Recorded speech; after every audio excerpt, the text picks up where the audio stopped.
தமிழ்நாடு அரசு ஒவ்வொரு குடும்பத்திடமும் கேட்கிறது, உங்க கனவை சொல்லுங்க. தமிழ்நாடு அரசின் வரலாற்று சிறப்புமிக்க முன்னெடுப்பு.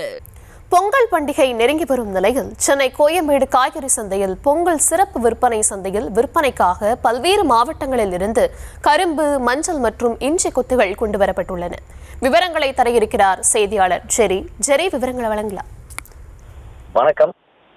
பொங்கல் பண்டிகை ஜனவரி 15ஆம் தேதி கொண்டாடப்பட உள்ள நிலையில் பொங்கலுக்கு தேவையான கரும்பு, மஞ்சள் கொத்து, இஞ்சி கொத்து உள்ளிட்ட பொருட்கள் ஒரே இடத்தில் வாங்க கோயம்பேட்டில் பொங்கல் சிறப்பு சந்தை தொடங்கப்பட்டிருக்கிறது. கரும்பு கட்டு 450 ரூபாயிலிருந்து 650 ரூபாய் வரை விற்பனை செய்யப்பட்டு வருகிறது. மஞ்சள் கொத்து ரூபாய் 150 ரூபாய்க்கும், தென்னங்குருத்து தோரணம் கட்டு ரூபாய் 200 ரூபாய்க்கும் விற்பனை செய்யப்பட்டு வருகிறது. அங்காடி நிர்வாகக் குழுவின் மூலம் சுமார் 7 ஏக்கர் பொங்கல் சிறப்பு சந்தை நடைபெற இருக்கிறது.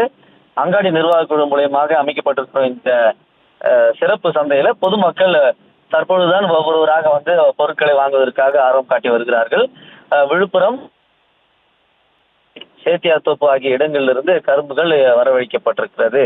கரும்பு, மஞ்சள் கொத்து, இஞ்சி கொத்து உள்ளிட்ட பொங்கல் பொருட்கள் அனைத்தும் ஒரே இடத்தில் வாங்குவதற்காகவே இந்த சிறப்பு சந்தை ஒவ்வொரு ஆண்டும் அமைக்கப்பட்டிருக்கிறது. குறிப்பாக இந்த சந்தை தொடங்கி இரண்டாவது நாளே ஆகிற பட்சத்தில் அதிகமான வாகனங்கள் இன்று வரை வரவில்லை. இன்னும் ஓரிரு நாட்கள்ல அதிகப்படியான வாகனங்களும் கரும்பு கட்டுகளும் வரும் எனவும், இன்னும் பொங்கலுக்கு நெருங்கிய சூழல்ல தான் விற்பனை சூடுபிடிக்கும் என்றும் வியாபாரிகள் தெரிவிக்கின்றனர். விவரங்களுக்கு நன்றி.